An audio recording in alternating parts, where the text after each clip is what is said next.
Welcome to the EdTech Rewind. Rewind. Welcome to EdTech Rewind, episode 6. This is a special episode, also filmed at the ExCite. It wasn't really filmed. It was more put on a sound card and then uploaded to the internet. Anyway, a special episode recorded in front of a live group over at ExCiteEDU in Athens, Georgia on April 1st. It was myself, this is Lee, Clint Winter, and a room full of awesome folks that were sitting around and really discussing podcast. We go into the how we do, what we do, why we do, and just have a good discussion with some good people on the topic. So hope you enjoy episode 6, EdTech Rewind, live from ExCiteEDU. Welcome to the EdTech Rewind.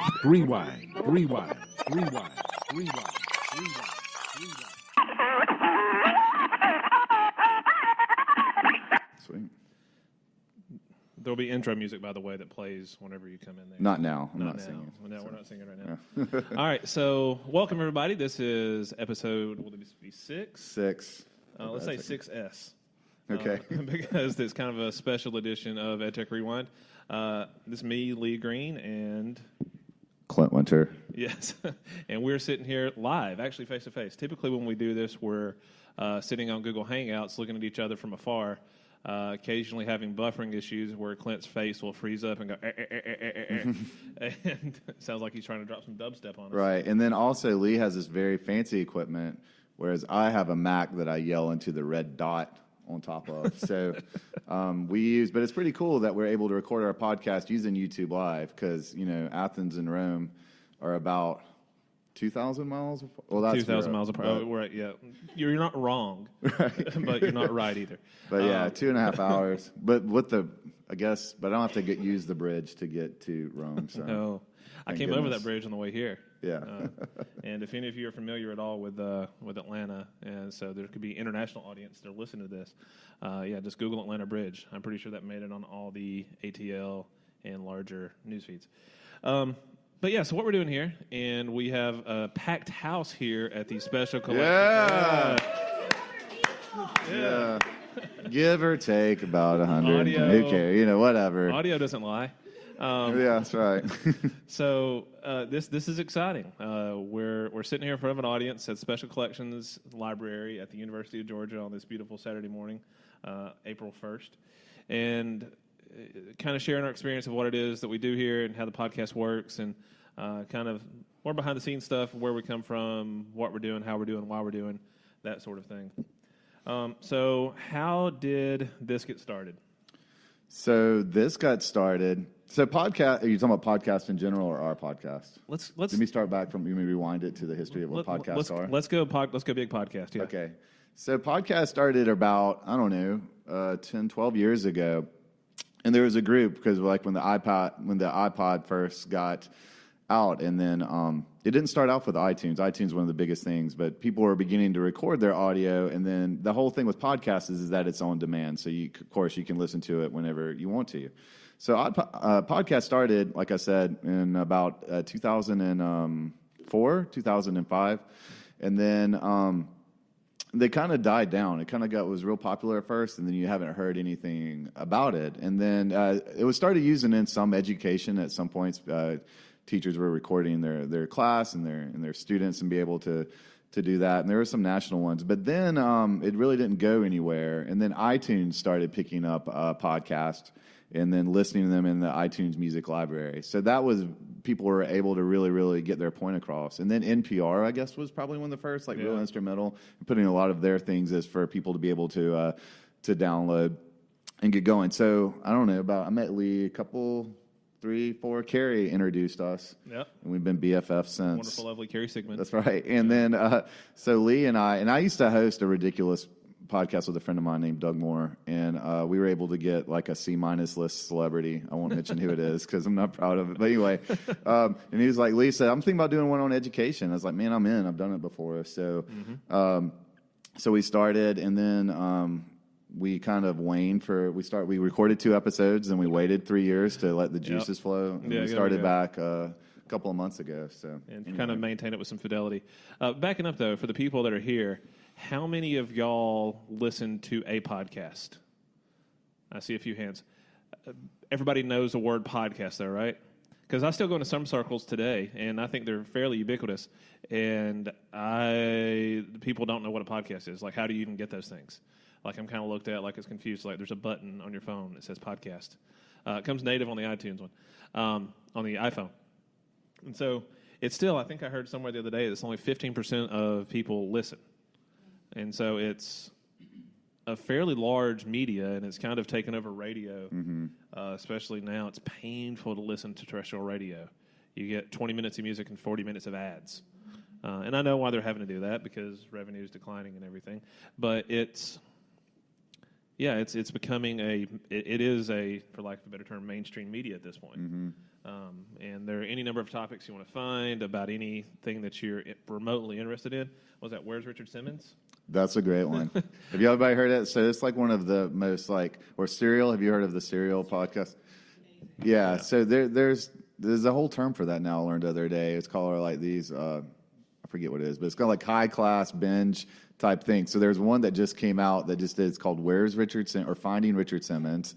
And Richard Simmons has like disappeared off the face of the earth for like the last 4 years. And it's about this guy who's trying to find why he is, holed up in his apartment. And I think it's because he's like retired and is like, I'm out. Yeah, he's done. Yeah. And so this whole podcast was trying to find him. The Serial one followed another real popular one. Is really, and man, it is binge worthy. If you've listened to it, I encourage you to do so. It's like watching like TV episodes or something. Like I kept listening to it over and over, and it follows a murder case of a high school student. So that one's really good. Real life. Yeah. Right. Yeah. And they just have another one that just came out last week by the same. It's called S-Town, and they won't tell you what it's about, but they released them all at one time. A lot of times podcasts will do like once a week or once a month or whatever. But this one was, they released all the episodes at once via kind of like Netflix. So Nice, yeah. So you've got anything you're interested in, you've got an avenue there that somebody is doing something with it, somebody's producing something, and somebody's lending their voice to a conversation. I tend to go more comedy-based. I liked the old-school morning shows. If anybody grew up around here with 99X, you had Barnes, Leslie, and Jimmy that were kind of getting me to school and to work from 7:30 to 10 or whatever times they were on. And I could sit down and, it was kind of like a consistent thing. There's a few of them out there that kind of do the daily format to where you can crank it up in your car and kind of you hear the same people. And there's something soothing about that to me, having that kind of voice that's it's a part of your day.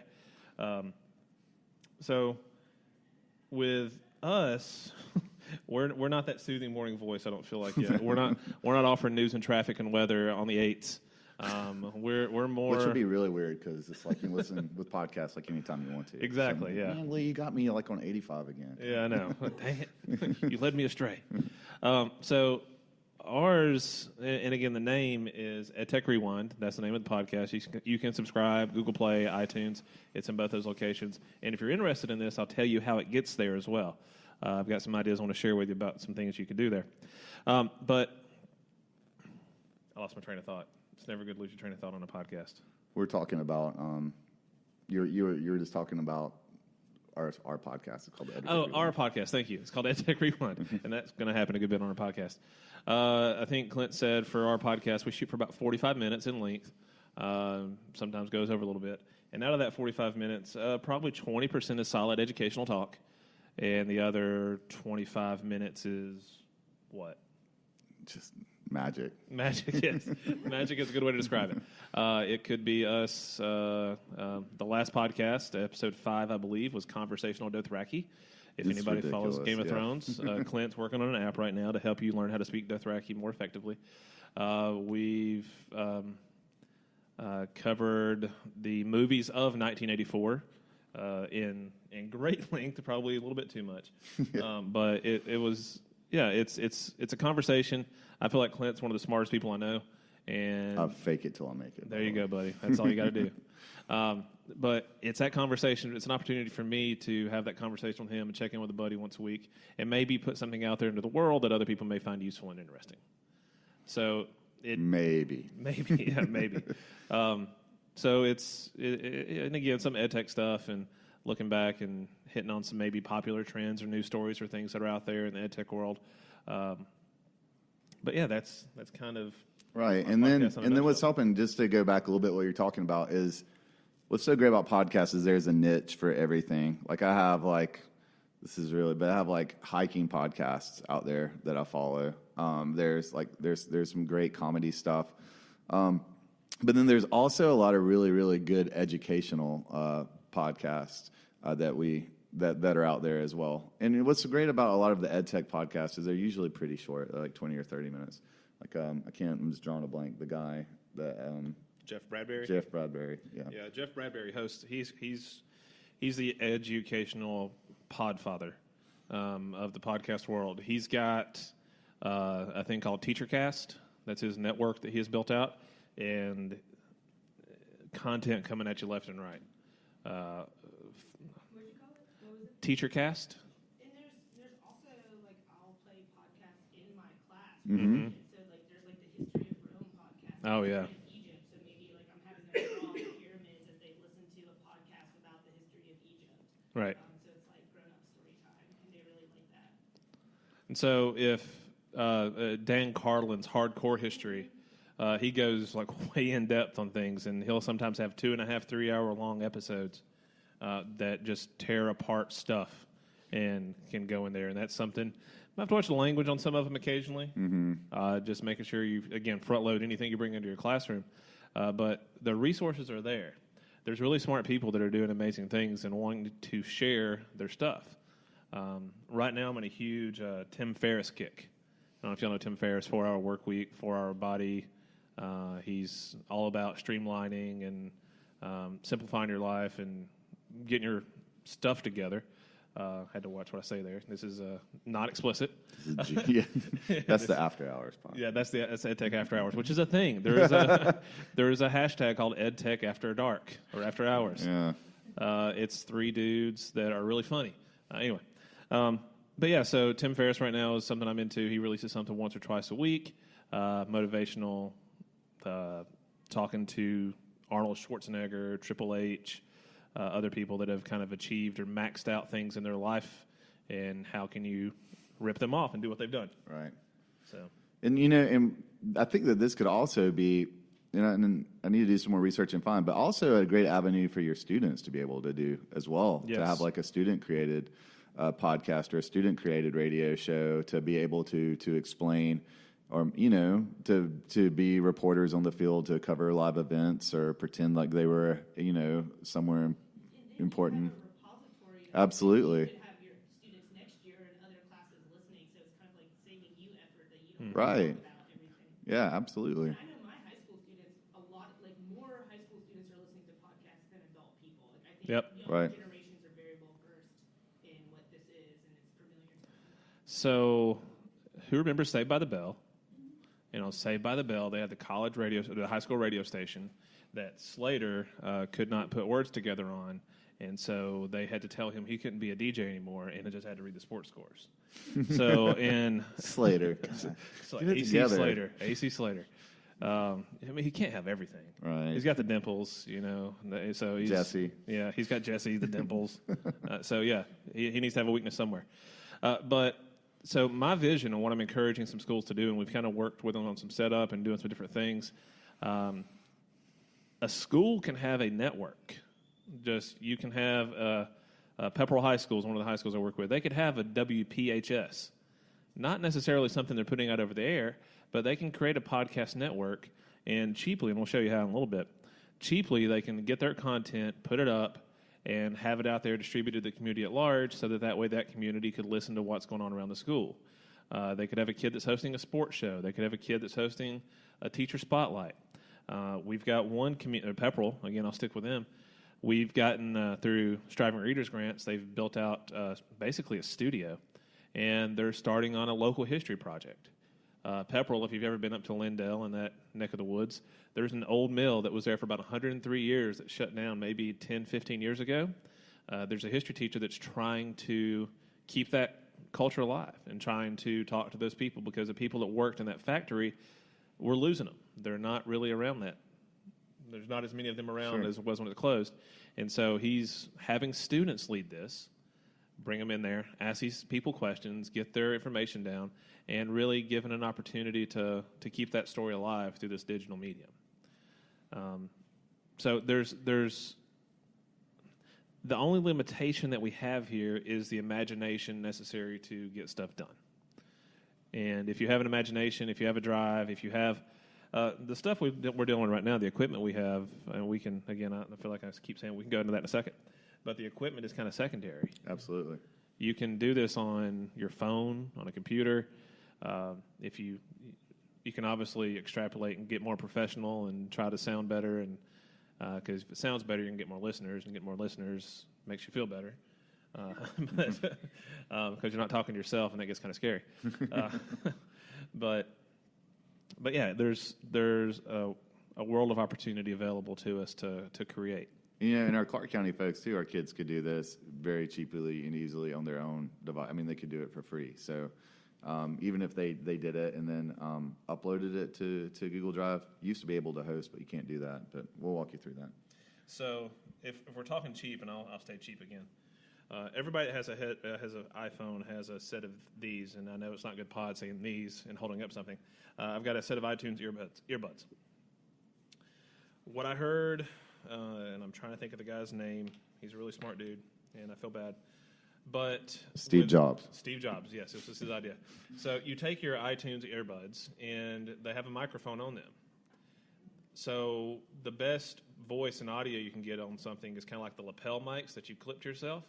If you take your earbuds and just fold them down at the microphone and just clip that microphone to your shirt, you can stick your phone in your pocket and you can start talking through, or leave it on the table, and start talking through whatever process you're trying to do, and you're going to get fairly decent audio from that. His other piece of advice was go into your closet. Why would you go into your closet? Soundproof. It's going to sound good because all those clothes in there are going to kind of block different things out. I've seen people put shoe boxes around microphones with little insulating fabric in there in order to try to create like a soundproof or help in the sound situation. But you can spend $5 on this. You can spend a couple $100 on this, to the thousands. But again, the imagination part is really what's going to drive and get that content out there. Any questions so far on any of that? Clear as mud? Sweet. We're doing our job then. All right, so you want to go into the how we do it? Let's do it. Okay. This is a section of the podcast we'd like to call How We Do It. And This is how we okay. do it. Dun, dun, dun, dun, dun. I'll put a drop in there later. right. We'll fix that in post. So how we do it and kind of the process of what's going on here. So right now for this version that we're doing today, we have I have 3 pieces of equipment, 4 if you count the microphone that's not hooked up. I have a Zoom H4n recorder. I like the Zoom H4n because the bottom of it has mic inputs where I can plug in an XLR microphone into this, just direct in here, or a 1/4-inch microphone as well. On the Zoom, I've got basically a Y cable that's an extender. So right now I can have 3 mics hooked up to this if I want to. I think I can expand this out to however many mics I want. It records on 2 channels, and I get audio coming through, and I can see it bouncing around up here. The thing on top of here has 2 microphones as well. So if I did not have XLR mics hooked to this, I could walk up to Clint, hold it in front of my voice, and then kind of go back and forth like there, or just set it in the middle. They're directional mics that kind of go out from there. They have different models of this. This model here is $200. Sometimes you can find a little bit cheaper on Amazon, but around $200. And what I like about it is it records directly to a card, and that card gets then plugged into a computer, and I upload that to the cloud, and I go from there. At home, I have a small mixing board that I can bring in multiple inputs, and I actually brought the mixing board, but I left the power supply at home, so we're running off the Zoom today. And then the mics. And then again, and for any of the stuff, you can pay as little or as much as you want to as well. Because I'm still kind of new to this. Like I said, my setup is talking to my Mac, but I'm has ordered a couple of microphones, so you're able to do that. And so the real main thing is the audio file. So if we're doing this at home, we set up a YouTube Live event, Hangout on Air. That's what it used to be called. Now it's YouTube Live. And then we take that YouTube Live event and we post that out for just Clint and I to see. It's a private event because if you create a YouTube video, you post something on YouTube, you have the opportunity to download that video to your hard drive. You can download the MP4 file. Then take that MP4 file, and if you just type in MP4 to MP3, you can pop that back into something online, and it will make you an audio version of whatever it is that you want to do. I think there's also YouTube to MP3s that I may have tried before. Mm-hmm. There's some paid stuff that you can use as well, but we do it for free. I like using the video because that way I can kind of see, and I don't know, it helps me to have that video and then take that video, download it, and convert it to MP3. And I had a reason for doing it that way. I can't remember what the reason And is. it's cool, too, because if we do something like that, if you have guests on, or if your students have guests, or you have, I'm looking back there, Anna McLeod's back here, and she's had authors that been able to come into the library or something like that. So it'd be pretty cool to be able to have like real world professionals, if you're using this classroom, that your students can be able to interview and whatnot using something like YouTube Live. And so we've got the YouTube Live. We then take that audio, pull it down, and then I found a service called Spreaker. It's hard to say. Spreaker. Actually, it's just like saying speaker, but you just put an R in it. It is, I know. It's not that hard. Maybe I'm making it harder. I'm working harder, not smarter. So you have Spreaker, and Spreaker starts out with a freemium product. You can get, I think you can do up to an hour at a time. You can post maybe 5 hours total just to play around with it to see if it's something you can use. But then there's tiered service you can pay for. I think I'm paying for the $49 a year package. I can have up to 100 hours of content loaded at a time, which I don't see me hitting that anytime soon.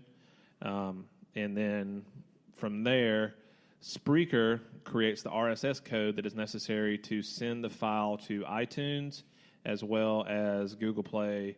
You can send it to Stitcher. You can send it to SoundCloud. It'll post to social media for you saying, hey, this episode just came out. And so it handles all the hard work for us. And that all sounds, so if you're not familiar, so everything that Lee just mentioned, like iTunes, Stitcher, Google Play, those are all podcast services where people can go and search as a directory, and they also host your podcast. So what happens is in those services too, like if you listen to EdTech Rewind, now let's do one you might actually listen to. So if you listen to, no, I'm just kidding. So if you find one that you like, then you hit subscribe. Then it'll automatically, you'll click on the picture. Most podcasts have a picture. You click on it and have all of the episodes right there. So it also can notify you if you're listening to it on your smartphone or another device. You can have notifications say, hey, EdTech Rewind was just updated, or whatever podcast it is that you're listening to. So you have to have one of those services, like iTunes, Stitcher, whatever, to be able to get your podcast out there and easily for people to be able to find and listen to. So yeah, I know it sounds multi-step. Really, you need the audio file, and you need something that can post it to iTunes or whatever podcast service you want it to go to. Once you have those two things, you're kind of done. It'll even do video podcasts, too. So if we were videotaping this right now, we'd take that content and put that up there for people to see as well. But once you have that, and again, there's several different services you can use. I found Spreaker, and I like Spreaker just because we tried SoundCloud at first, and probably if you're in high school, you're probably familiar with SoundCloud a lot, or turn off that SoundCloud, please. It's time for math class. Yeah. But SoundCloud is a free version. We use that for a little bit, and it's free for up to so much as well. So SoundCloud is a good service to host podcasts as well. So that's really the how. Right. From there, it's what can you do to try to make it sound somewhat professional, add production value to it. Can you find some open source music or something to lay down in bed? Clint actually contacted a guy that recorded an intro for us back in the day. It wasn't even a guy; it was a service, right? No, so I forget the name of it, but there are services you can go if you just host for like free intros, or I think it was called Radio. I want to say it's Radio Daddy, I think, or something like that. That sounds right. But there's people who who are trying to get into what's it called, voiceovers. Voiceovers, yeah, and they're trying to get their name brand. So we contacted. So we have this very professional. Welcome to the EdTech Rewind, and we had this great idea called. This is terrible, but it's called I Kanye use technology in my classroom. So we have this guy going, I Kanye use technology. So yeah, we had I forget why we had that session. We presented a session one time called I Kanye use technology. We did, so. Yeah. I think at G8, EdCamp. Yeah, it was EdCamp. GAEDC will not approve that. No. They're too respectable. So yeah, we've got that intro, working on some music stuff to lay down there. And intro music, there's, if you Google fair use stuff, I mean, there's different things you could do there, and looking for Creative content. Commons licensed music directory is a great place to be able to find that, to have that. And it's also a great skill for your students to be able to, because that's when we start to get into, students not just recording their thoughts too, but being able to put it together, edit it, and make it into a finished product, which is really, really like a redefined task that we wouldn't be able to do without technology. So it could be something, instead of a written report or something like that, you guys are creating a podcast. And then you're putting it out there to the world. So how cool is that? So. Yeah, meaningful content. That's really what I want kids to be able to do. My whole big kick right now is I want students to not only be consumers of media, but producers as well. So hopefully redesigning your media centers to be spaces of production and consumption. And it's done through a few clicks. Again, it's what can you find? Can you have the content? Can you think of ideas and put stuff out there? Cool. Yeah. So you want to tell them about the website, or? There's we need some folks on the podcast. We need some folks on the podcast. Is there anybody? I see the Miss Ashley Mayer out there. Miss Ashley and I did a walk and talk earlier. Why don't we come in and get you down here and join us for a second? And don't be scared of the mic, Ashley. And don't drop the mic. Don't like drop last the time. mic. You ruined it. All right. So you're on that third one over there. Grab that one, and you could sit there. You can move the mic. It's all right. I'll go down here by myself. We can bring the mountain to Ashley. Ashley, I told you it's not contagious anymore, so it's cool. No. It's You good. didn't sneeze on it? Okay. So talking to it real quick and make sure it works. Testing. Get a little bit closer to it, or pull it closer to you. There you go. And so that's the thing you'll find out with all these things. And like typically, I'm not touching it, but I'm close to touching it. Like that's how you know you're getting audio enough. So Clint and I recorded one and made a mistake one time where I'm trying out my new equipment and I wasn't quite sure how it worked, and I was kind of back here, and you could not hear a thing I said. So I still posted it because post your mistakes.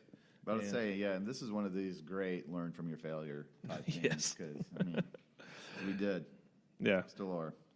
So we learned, and I'm going to post this, the content I had discussed with Ashley earlier. We learned that Ashley's favorite elementary school is which one? Oh, see, there's Clark County people here, and they're all gonna make faces at me. I love all of my schools, but I do have a special place in my heart for Barrow Elementary because I taught there. Right. And now I have the privilege of serving there too, which is really great. So I know those teachers really well.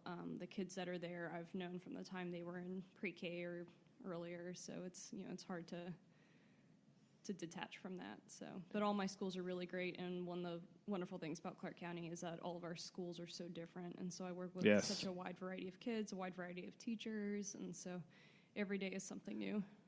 Nice. And I had to put her on the spot there because she walked in. Yeah. And that's what you got to do. That's investigative journalism right there, folks. You ask the hard questions that get to the answers that you need to get to.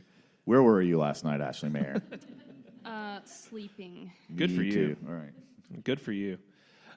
So, Ashley, are you having fun? Are you having a good Saturday? I am. I'm enjoying taking a lot of pictures and posting a lot of obnoxious tweets that we can check out later. So. Obnoxious tweets are the best tweets. Yes. So. I don't know anybody who sends obnoxious tweets. Well, now you know Just one kidding. person. We're not. It's not that podcast. No, it's not that podcast. Right. We're not. Yeah, no, we're apolitical. Not apolitical podcast, but apolitical. There are plenty of those too, by the way. Yeah, if y'all want to listen to podcasts. politics, there's like a gazillion politics. Yeah, podcast. for any color of the rainbow. Have you guys talked about using podcasting in the classroom too, like getting kids A behind little the bit, wheel? but probably not as well as you're about to. Yeah, drop some there's, knowledge. I wish I had the name off the top of my head, but there's a fourth grade teacher out there, not in Clark County, but just somewhere on the internets, and he's well known for doing podcasting in the classroom, and he's been doing it for like 12 years too. He was on the very early end of podcasting coming around, I think, but he models it for the kids and slowly hands over control to them. But they do a weekly podcast of like what's going on in their classroom, and so different Nice. kids That's so cool. have different roles, and so they cover. He'll have a group covering doing like live journalism of their field trip, or he'll have a crew talking about like what they've learned this week, and they bring this whole thing together, and he publishes it every week, and it's pretty awesome. And they get to do it. The kids are doing it on their own. Like he steps out of the whole process, at some point in the year, but they're writing. They're having to, of course, read or speak what they're writing. They're doing all the editing themselves, and it's pretty neat. And producing content. Yes. Right, and it's cool too. It's kind of like if you think about, we talk about this, and Clark County has talked about this some, is like the whole idea of screencasting, because you put it out there to the world. But just think about podcasts too. So I have 5-year-old twins, and when they get in high school and they're in trig or something like that, they're out of luck if they come ask me those questions. But if we had screencasts and podcasts, and that way I could learn from the teacher as well, and that way I'm also being able to use the same language they are. Because if they come to me, I'm going to give them like trigonometry knowledge from like 1997, which is probably a little. Has it changed? Probably what we teach is probably Stylistically, changed. yes. Right, stylistically. Trig hasn't changed, but Yeah. the style has changed. But anyway, that's it's just it's a good way to have like a global aspect of what's going on as well. Excellent.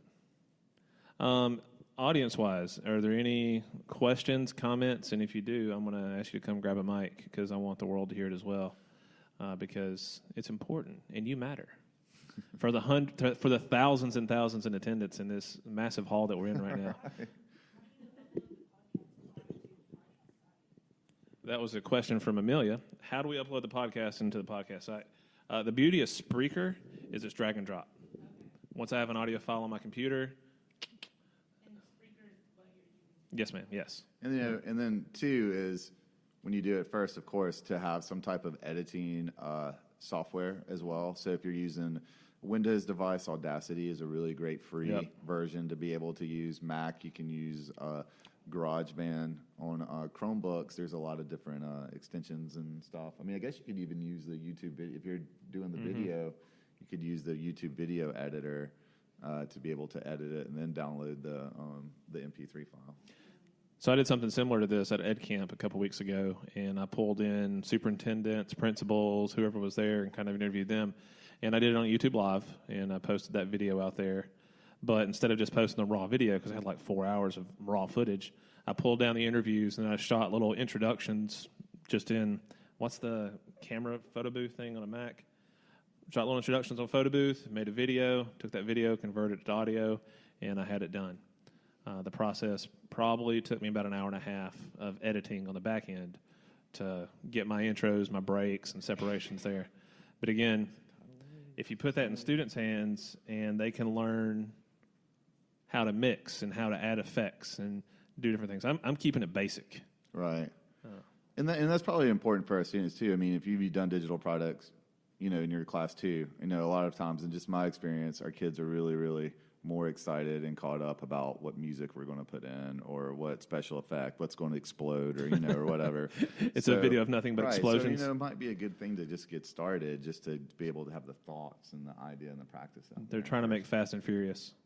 And you can start really small. The first audio project I ever did with kids, and this is when I was still in the classroom rather than in this role, but with second graders, we started doing book reviews where they read a book, they analyzed it, they wrote what they liked or didn't like, and did great little kiddie book reviews. But then we recorded it using Audacity, and we turned around, and to get that authentic audience, so it's not just like, hey parents, look at this book review I read. Nobody cares except my mom. But what we so for my Clark County folks and probably some other folks here, we use Destiny for our library catalog, and there's a book review function in Destiny, and that can be text-based or you can upload audio. And so we went in and we uploaded all of their book reviews into Destiny, and now, and the other neat thing is that for any school in Clark County, it doesn't matter, and these were out of Barrow, so even if you're a teacher at Stroud or Chase Street, if the kids look up one of those books that my kids reviewed, and these kids are now in 7th grade, but you'll see their little 5-star rating, and then you can click and play their little book review about really that book. And yeah, yes. Exactly. Yes. Yeah. So Here's your yeah. green eggs and ham review. Yeah. Right. Yeah. But that's it. But I want that though. I want that for my daughter. I want to be able to see where she was in kindergarten and see where she is now in third grade and see how she grows to 5th and 6th grade. And that's more than a spelling test that she had. That's her voice, or her voice in the physical and metaphorical sense of how she feels about stuff and kind of change over time. It might be kind of cool for English teachers for them to write book reviews of whatever they're reading in 9th and 10th grade. Mm-hmm. To show a progression and be able to compare about the growth. That's so cool. Yeah, that's a great idea. Yeah. Create a new podcast built on what they did in 2nd grade. Yeah. however many they are. Yeah, and one of those kids who did that project is my stepdaughter, and so she's a big 7th grader at Clark Middle, and so I can still go in and find the book that she reviewed, and hear that little 7-year-old voice, and that's pretty neat. It's a longitudinal study. Yeah, she's immortalized inside Destiny. Now a math-specific question. Okay. What is the advantage? I'm really ignorant in terms of podcasts, so I listen to them. But for math, it's so visual. Mm-hmm. So is there any advantage to a podcast versus my students creating a YouTube video where they have the visual piece to it? So the question was advantages over podcasts and having the audio for a math classroom versus video going to YouTube. So, I mean, I don't think that there is any. I mean, if it's a visual thing, then you would. I think that. I mean, like, what I really like, going back to what Lee was saying about the imagination or something like that. If maybe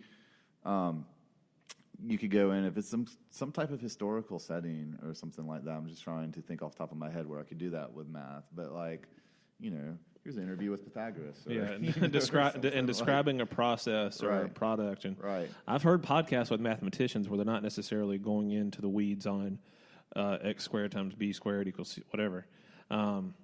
It's the Conversation. It's about, the like, why it's conversation. important. How did you come up with that, or why did you Right. come up with that? And I think that gets another part of my math brain going if I'm asking them to Right. explain themselves. Because we're doing more of the application, not so much of doing the algorithm. You want to make my daughter angry? How'd you do that? I don't want to tell you. I was the same way because I just knew the answer and I didn't want to explain it. Or maybe we're interviewing somebody who uses that algorithm like all the time. They use that for the job. And so, like, for example, how are you going to build that bridge back that burned, or whatever. So, What math that for me? yeah, math it up. So yeah, it's a great question though, because math is definitely a visual medium. Anybody else? Any other questions, comments, thoughts, hopes, dreams, aspirations? I had a professor at Georgia College and State University, Dr. Lee Gillis. That's how he closed every single lecture ever. And then would say, clear as mud, and then we'd be done. So Clint, Ashley, anybody else? Yes, ma'am, go ahead. You talked about free use for music. Yes, ma'am. But what about material that you present on there?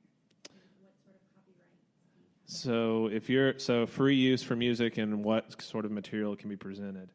Right. So, I mean, you could put, if you want to, you could put a Creative Commons license on your thing, but your stuff is like our stuff's just out there. We don't have we haven't made an LLC. No, please do. I don't think anybody will, but if it's that good or confusing. Like Ashley was talking about, book reviews. Right. So if book talks or that sort of thing are put out there, Right. is there an issue with copyright? I don't think so, because I think whenever you are discussing something, so there's podcasts that discuss everything under the sun. There's things that talk about baseball, professional wrestling, boxing, MMA, and you have the ability to discuss, describe, talk about those things freely without really having to worry about. I've not heard of anybody being held accountable for Right. that. I mean, I don't think that, of course, that we couldn't go in and like, and somewhere I'm looking back here to Dr. McLeod, not to put you on the spot too, but like, what if we like read? I mean, I don't think we could like read a whole book and then put that out there, do that. But I mean, we could definitely discuss it and be able to talk about it. So. Right. Yeah, there's freedom of speech to talk about Right. whatever you want to talk about and put it out there. And just like, we've got movie reviews and book reviews that exist wherever you go, and that's fine to do. But Right. like Clint said, and you could probably you can include snippets and quotes of things, but yeah, we're not going to make our own audiobook of Harry Potter. Yeah. Right. Yeah. JK might not Yeah. like that. Yeah. JK would not JK with us. Boom. Are you JK and me? I'm JK and you. LOL. So yeah. SMH. Yeah. What's that stand for? Shaking my head, I think. Oh, shaking Either my that or head. something really bad. Right? Okay. Shaking my head. That We'll makes edit that sense. part out. Yeah. Shaking my head. Okay. I feel like I learned something. I learned SMH means shaking my head. So if y'all have any questions for us, if y'all need anything, even don't want to talk on the air, pull us aside. Twitter, it's Lee Green. Twitter, Clint Winter. Twitter, Merrily, Maherley. And then, Marley. Merrily. Maherly. And we don't have, this is our website, it's edtechrewind.com. It looks pretty bare right now, but we're Under also, construction. We also have at EdTech Rewind on Twitter as well. Yeah, so please feel free. We'll announce stuff there as stuff comes out. And hopefully, yeah, go make some cool stuff. Well, thank you guys very much. We appreciate it. Yeah, thank y'all. Woo! It's in the can.